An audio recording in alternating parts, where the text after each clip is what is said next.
Well, thank you so much, Elise. We appreciate you. Just want to say good morning to everyone. Again, I'm Annette Gregory MacArthur, and as Elise said, I'm the Senior Director of Learning and Development for Baltimore Core. And we are super excited to be with you. We're one of the valued members, and Talent for Good is a collection, as Elise said, of 31 nonprofits who are just innovators in the workforce strategy. And so we're here to share, our expertise and give feedback on how we're guiding programmatic and strategic decision-making within our peer network. So I'm joined today by my phenomenal partner, Ms. Lynn Handy. She's taking the lead for Talent for Good Network, and also by Shannon Scott, who's our Director of Learning and Leadership with Foster America. So many of us, and you see her waving, many of us have, had that situation where we're wondering, like, how can we move this project forward? So today we're going to share how the consent-based decision-making framework moves our racial justice and equity work forward. So we have a poll, right? We want to get your feedback. So we're going to begin with our opening poll. If you please click on the link found in the chat to answer the following question. And you should see it pop up. It's a Zoom poll. And the question is, have you ever had a project that was just stalled due to people concerned that, is it perfect? It just wasn't perfect enough. So we want to go ahead and get you to answer those questions. Wow. Okay. We're looking at the numbers right now. It's 100% saying incredible. Going to give about one more minute to answer those questions. And we value your input. So we have another 60 seconds. Wow, so many of us have experienced, right? Here, wow, this is awesome, right? So we have 90% of us have experienced, right? Yes, that we've had just projects stall due to people concerned that it just wasn't perfect enough, or, we still need to consistently tweak things. Well, we want to share with you how we can possibly move past that, right? What we're going to have today, we have a wonderful, wonderful presentation that's going to give and share tools to deploy that which will help us to get over that hurdle. I'm going to hand over the next slide to my colleague, Ms. Shannon Scott, who introduced our network to the consent-based decision-making framework. So Shannon, I'll turn it over to you. Thanks, Annette. So if you Google consent-based decision-making framework, you might find some health equity websites, and, informed consent is really important in healthcare, but we're talking about a different framework today. And this is originating from community organizing and social justice organizations. So we're going to drop a couple links in the chat for some websites that we encourage you to check out further for more information. So really, when we think about this, of how do we shift the culture from particularly these moments of being stalled and being able to move something forward and wanting to make sure that things are perfect, or not being able to get full agreement on everything. So that mindset shift really is about consent. And is the proposal good enough for now and safe enough to try? So this does not mean that every person is happy or that we believe that it's the best possible proposal.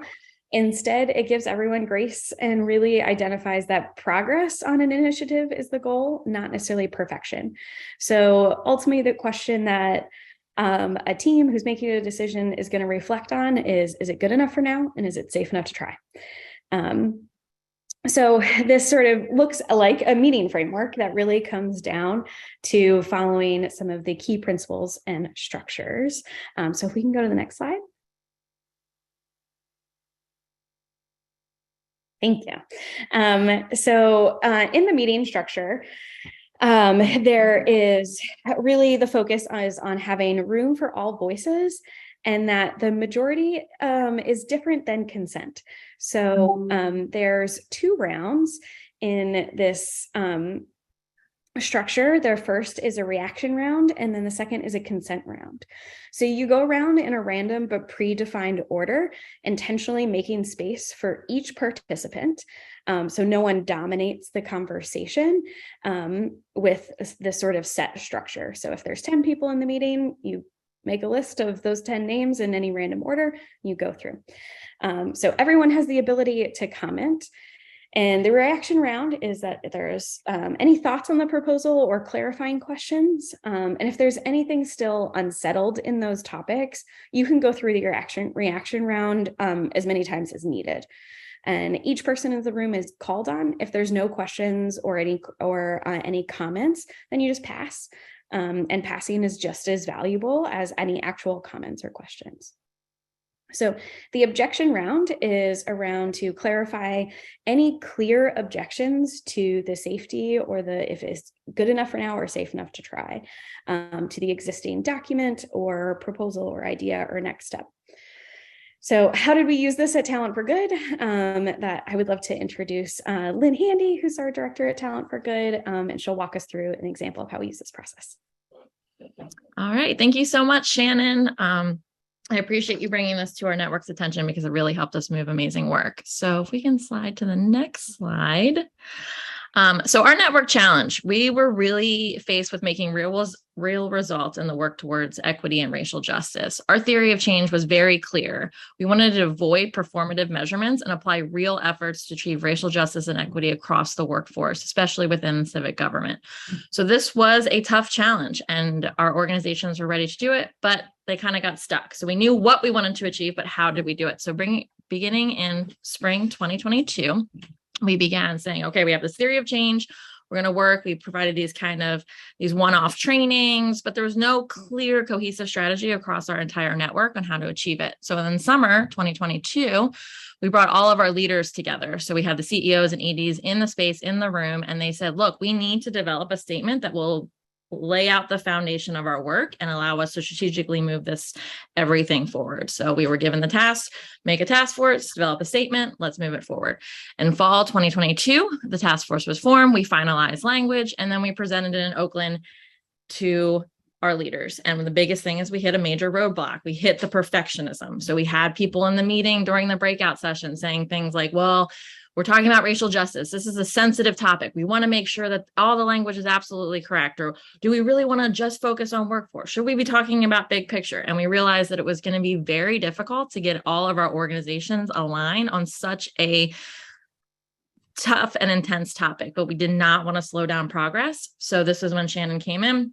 Our task force met back up and we realized that the consent-based framework was really the way to move this forward. So then at that point, we said, okay, we need to have a bunch of different ways that our organizations can give feedback on this statement. We need to do an actual meeting where we use the consent-based framework to give every voice a chance to engage and give feedback and have objections. But we also gave anonymous ways. So we sent out a Google form and we said, look, you can anonymously drop in here. If there's anything in here that feels unsafe to you, please drop it in here. We will identify it and address. So we gave a bunch of different avenues, and then we led the consent-based framework meeting. That led to everybody having a voice. And we pretty much zeroed in on two things. We were using ableist language, which we did not realize we were doing. And we added a statement, like we added in our vision to kind of bring the entire statement together. And everyone came together and said, yeah, this looks good. And so then we began the sign off of each one of our organizations on this statement. So that was kind of the process of how it all went through. And we have to say that I don't think without the consent-based framework and the opportunity for people to engage, I think we would have still been stuck even now in January 2023. So this was a good moment. And now we're moving forward with it. So now going into the takeaways, Annette, back to you. Thank you, Lynn. Thank you, Shannon. And so this is huge, right? We want to make sure that in summary, our case study, the key takeaways. So you heard Lynn explain the meeting structure. Are we providing a myriad of ways that people can feel safe to give feedback without fear of negative consequences? So making sure that you're providing surveys or in-person, virtual, just multiple options, and then room for all voices. Are we making sure that the people who are most affected are making impact in the decisions that we're making, right? And then consent is different than consensus, right? Consensus means that everyone agrees on a decision. Consent means that people are agreeing to move forward, even if they don't necessarily agree with the actual choice. but it's, again, making sure that we can do this right now to move forward. So consent actually considers people's range of tolerance, which leads us to the questions that we ask always. Is this good enough for now? And is this safe?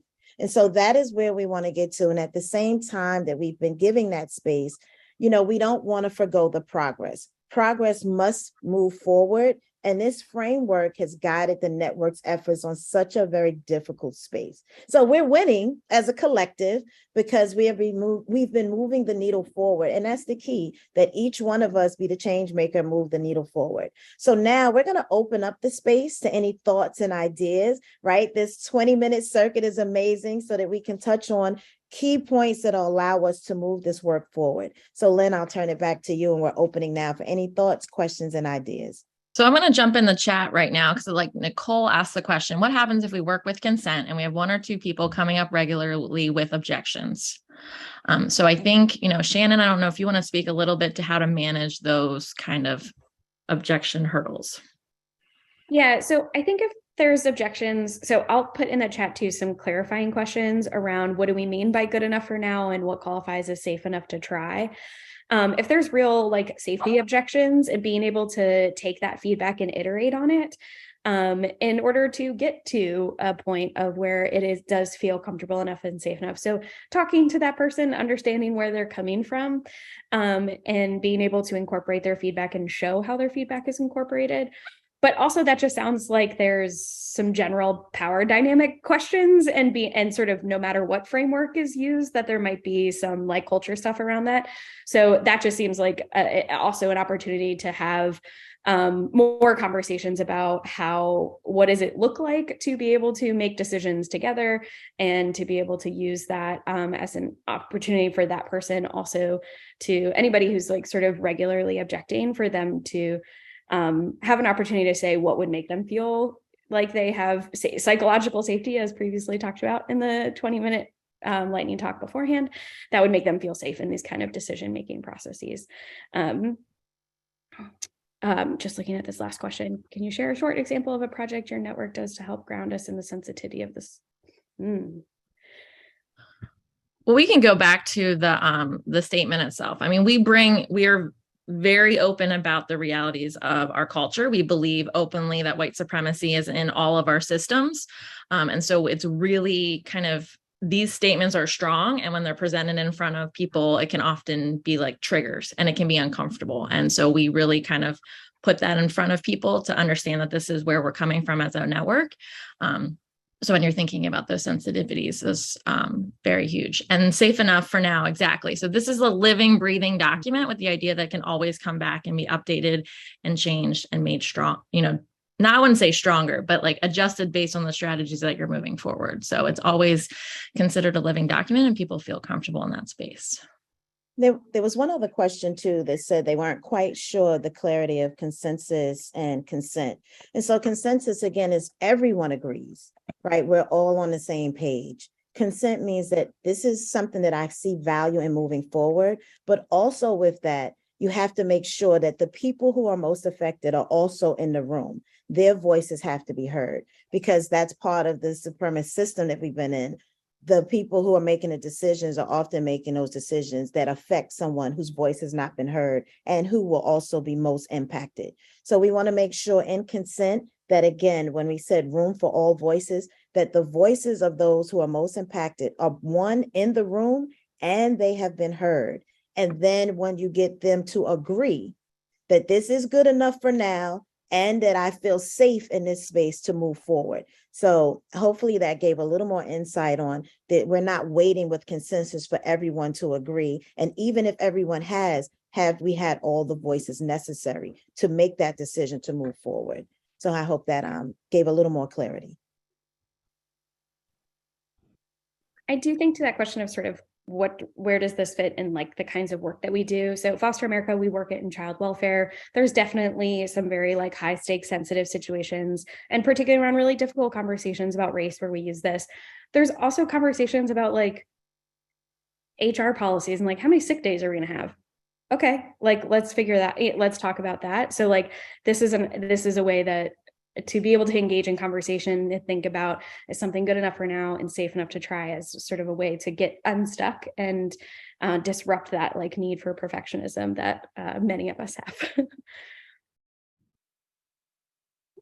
So I have a quick question about this topic and the work that you've done, which I thank you so much for sharing this example of the consent-based decision-making approach in a really meaningful and challenging context, right? I've seen it used in businesses where the stakes were not nearly so high, and this is such a wonderful example and gift that you brought to us. Thank you. So my question for you, I know you have a statement that you've put together that might then lend itself to the experimental context that this symposium is under. Given the need to have all the right voices in the room, what might that look like? Can you speak to how other organizations that maybe aren't representative of your populations contribute?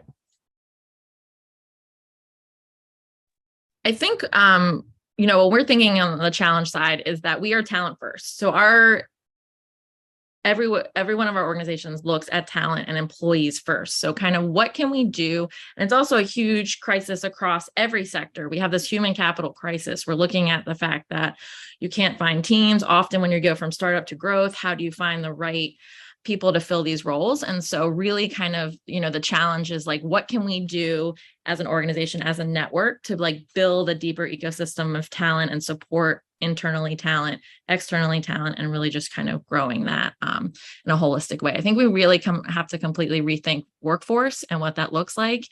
And, I think it would be really great to see what people can develop and think of in that human capital crisis we're all facing. Wonderful. This is fabulous. I love seeing the visuals come together too. We are officially at the end of our time. That said, thank you everybody, like huge jazz hands for these fabulous presenters, for sharing their work with us, for sharing their theories with us, and all of their fabulous jobs.